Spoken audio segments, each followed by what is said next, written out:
اور حضرت ابوبکر صدیق رضی اللہ تعالی عنہ نے جب اسلام کو قبول کر لیا تو اسلام لانے کے بعد انہوں نے حضور صلی اللہ علیہ وسلم کا ساتھ اتنا نبھایا ہے، آپ صلی اللہ علیہ وسلم کو کبھی تنہا نہیں چھوڑا ہے۔ حضور صلی اللہ علیہ وسلم کی ہر معاملے میں آپ نے معاونت کی ہے، اور حضور صلی اللہ علیہ وسلم سے اس حد تک آپ کو لگاؤ اور محبت تھی کہ ایک بار بیت اللہ میں قریش حضرت صلی اللہ علیہ وسلم پر ٹوٹ پڑے اور آپ علیہ الصلاۃ والسلام سے کہنے لگے کہ تم نے ہمیں برے انجام کی دھمکی دی ہے اور ہمارے معبودوں کے متعلق بری باتیں کی ہیں، اور یہ کہہ کر حضور صلی اللہ علیہ وسلم کو تکالیف و اذیت پہنچانے لگے تو ابوبکر صدیق رضی اللہ تعالی عنہ آپ کا دفاع کرنے کے لیے کھڑے ہو گئے، روتے جاتے تھے اور فرماتے تھے کہ کیا تم ایک شخص کو محض اس لیے قتل کرنا چاہتے ہو کہ وہ یہ کہتا ہے کہ میرا رب اللہ ہے؟ تب انہوں نے آپ کو چھوڑا۔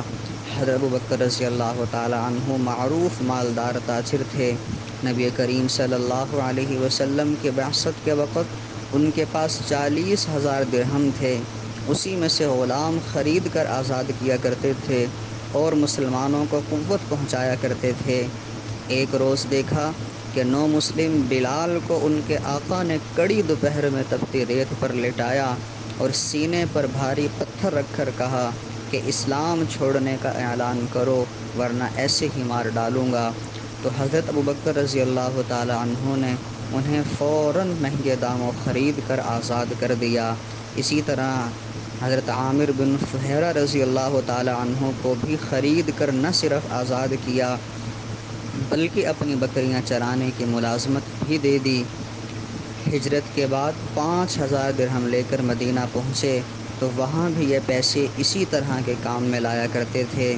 جب واقعہ معراج ہوا تھا، حضور صلی اللہ علیہ وسلم کو اللہ رب العزت نے راتوں رات عرش کی سیر کروائی ہے، تو اس وقت واپسی پر سب سے پہلے تصدیق کرنے والے تھے، اور حضور صلی اللہ علیہ وسلم کے ساتھ اتنی محبت اور اتنا لگاؤ تھا کہ حضور صلی اللہ علیہ وسلم کے لیے آپ دعا کیا کرتے تھے۔ ایک مرتبہ حضرات صحابہ کرام نے دیکھا کہ ابوبکر رضی اللہ تعالی عنہ رو رو کر اللہ سے دعا مانگ رہے تھے۔ دیکھا کہ یہ کیا دعا مانگ رہے ہیں؟ جب دیکھا تو آپ یہ دعا مانگ رہے تھے کہ اے اللہ، حضور صلی اللہ علیہ وسلم نے جہاد کے لیے مال دینے کا کہا ہے، جبکہ میں مال دینا چاہتا ہوں لیکن دینے والا ہاتھ اوپر ہوتا ہے اور لینے والا ہاتھ نیچے ہوتا ہے، تو میں حضور صلی اللہ علیہ وسلم کے بارے میں یہ بے ادبی نہیں کرنا چاہتا، تو اے اللہ آپ ہی حضور صلی اللہ علیہ وسلم کے دل میں یہ بات ڈال دیجئے کہ وہ ابوبکر کے مال کو اپنا مال سمجھ کر خرچ کرتے رہیں۔ یہ کتنی حضور صلی اللہ علیہ وسلم سے محبت تھی۔ چنانچہ اس کے بعد حضور صلی اللہ علیہ وسلم حضرت ابوبکر صدیق رضی اللہ تعالی عنہ کے مال میں سے خرچ کر لیا کرتے تھے، اور حضور صلی اللہ علیہ وسلم نے جب بھی اللہ کے راستے میں مال خرچ کرنے کا کہا ہے، ابوبکر صدیق رضی اللہ تعالی عنہ نے بڑھ چڑھ کر اس کے اندر حصہ لیا ہے۔ غزوہ تبوک کا موقع تھا تو اس وقت ابوبکر صدیق رضی اللہ تعالی عنہ نے اپنے گھر کا سارا ہی مال لا کر حضور صلی اللہ علیہ وسلم کے قدموں میں ڈال دیا۔ حضور صلی اللہ علیہ وسلم نے پوچھا تھا کہ ابوبکر گھر کے لیے کیا چھوڑا ہے؟ تو فرمایا کہ اللہ اور اس کے رسول کو چھوڑا ہے۔ اسی طرح ابوبکر صدیق رضی اللہ تعالی عنہ کو یہ سعادت بھی ملی ہے کہ حضور صلی اللہ علیہ وسلم کو جب اللہ رب العزت نے ہجرت کا حکم دے دیا تو آپ صلی اللہ علیہ وسلم نے اپنا رفیق سفر وہ ابوبکر صدیق رضی اللہ تعالی عنہ کو بنایا ہے۔ چنانچہ ابوبکر صدیق رضی اللہ تعالی عنہ آپ کو لے کر چلے ہیں، غار ثور کے اندر قیام کیا ہے۔ غار ثور میں داخل ہوتے ہیں، وہاں کے سارے سوراخوں کو آپ بند کر دیتے ہیں، صرف ایک سوراخ بچا ہوتا ہے جس کو آپ اپنے پاؤں کے انگوٹھے سے چھپا لیتے ہیں، اور اس پاؤں کے انگوٹھے پر سانپ ڈس لیتا ہے، لیکن حضور صلی اللہ علیہ وسلم کو تکلیف نہیں آنے دیتے ہیں۔ یہ شہادت ابوبکر صدیق رضی اللہ تعالیٰ عنہ کی جھولی میں اللہ رب العزت نے ڈالی ہے کہ آپ محبوب صلی اللہ علیہ وسلم کے رفیق سفر بنے ہیں، اور یہ خوش نصیبی آپ ہی کے دامن میں آئی ہے۔ اسی طرح ایک روایت کے اندر آتا ہے کہ جب حضور صلی اللہ علیہ وسلم نے ایک مجلس میں اپنی پسند بتائی تھی کہ مجھے 3 چیزیں پسند ہیں، آپ نے فرمایا تھا کہ مجھے خوشبو پسند ہے، اور آپ نے فرمایا تھا کہ مجھے نیک بیوی پسند ہے، تیسری چیز آپ نے فرمایا کہ مجھے نماز میری آنکھوں کی ٹھنڈک ہے۔ تو ابوبکر صدیق رضی اللہ تعالی عنہ نے اس وقت یہ کہا تھا، اللہ کے نبی مجھے بھی 3 چیزیں پسند ہیں، ایک تو یہ کہ میں آپ کے چہرہ انور کا دیدار کرتا رہوں، اور دوسرا یہ کہ میرا مال ہو اور میں آپ کے اوپر اپنے مال کو لٹاتا رہوں، اور تیسرا یہ کہ میری بیٹی آپ کے نکاح کے اندر ہو۔ اللہ رب العزت نے یہ شہادتیں ابوبکر صدیق رضی اللہ تعالیٰ عنہ کو عطا کیں۔ اور اسی طرح جب اللہ رب العزت کے حکم سے غزوہ تبوک کے لیے حضور صلی اللہ علیہ وسلم نے مال اکٹھا کرنا شروع کیا،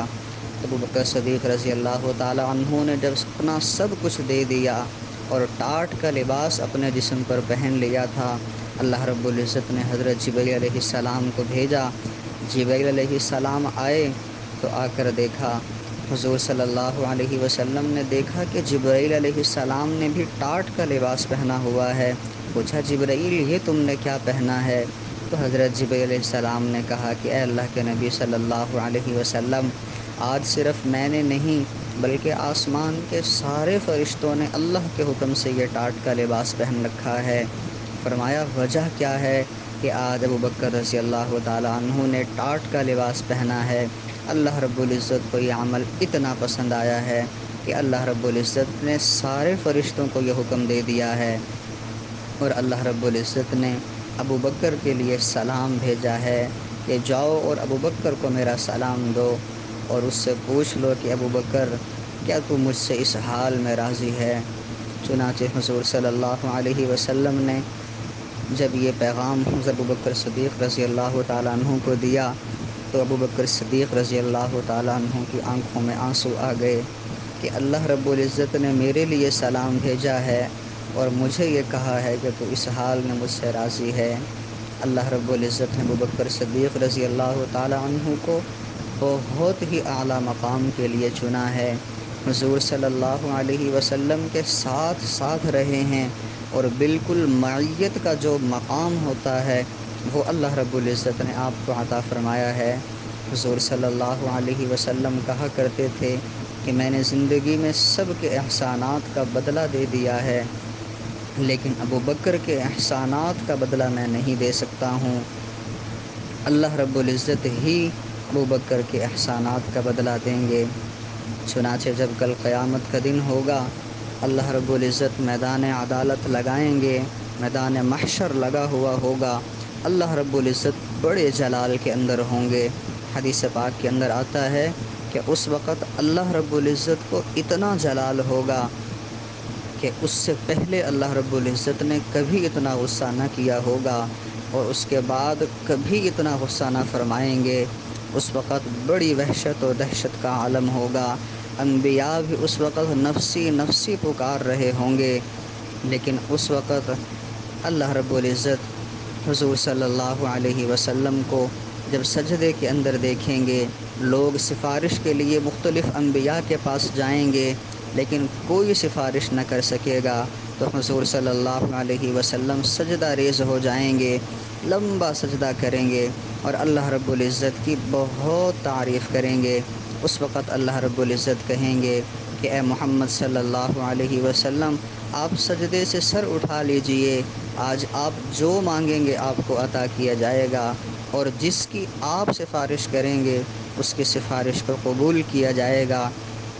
تو اس وقت حضور صلی اللہ علیہ وسلم سر اٹھائیں گے اور فرمائیں گے کہ اے اللہ، امت کا حساب لے لیجئے، امت بہت پریشان ہے۔ اللہ رب العزت بڑے جلال میں ہوں گے، اور اس وقت اللہ رب العزت فرمائیں گے کہ میں حساب شروع کرتا ہوں، لیکن حساب کے لیے پیش تو کرو کہ کس کو میرے پاس حساب کے لیے پیش کرو گے۔ چنانچہ روایت کے اندر آتا ہے کہ اس وقت حضور صلی اللہ علیہ وسلم سب سے پہلے حضرت ابوبکر صدیق رضی اللہ تعالیٰ عنہ کا ہاتھ پکڑ کر اللہ کے سامنے پیش کر دیں گے کہ اے اللہ اس سے حساب لے لیجئے۔ چنانچہ روایت کے اندر آتا ہے کہ جیسے ہی ابوبکر صدیق رضی اللہ تعالیٰ عنہ کو اللہ کے سامنے پیش کیا جائے گا، اللہ رب العزت کا سارا غصہ ٹھنڈا ہو جائے گا، اللہ رب العزت بالکل نرمی کی حالت کے اندر آ جائیں گے۔ غور کریں اللہ رب العزت کتنے جلال کے اندر ہوں گے، لیکن اس وقت اللہ رب العزت کے جلال کو نرمی کے اندر تبدیل کرنے والے وہ حضور ابوبکر صدیق رضی اللہ تعالی عنہ ہوں گے۔ تو اللہ رب العزت نے آپ کو اتنا بلند مقام عطا فرمایا ہے، کسی اور صحابی کی جھولی میں اللہ رب العزت نے یہ اعزاز نہیں ڈالا ہے۔ حضرت عمر رضی اللہ تعالی عنہ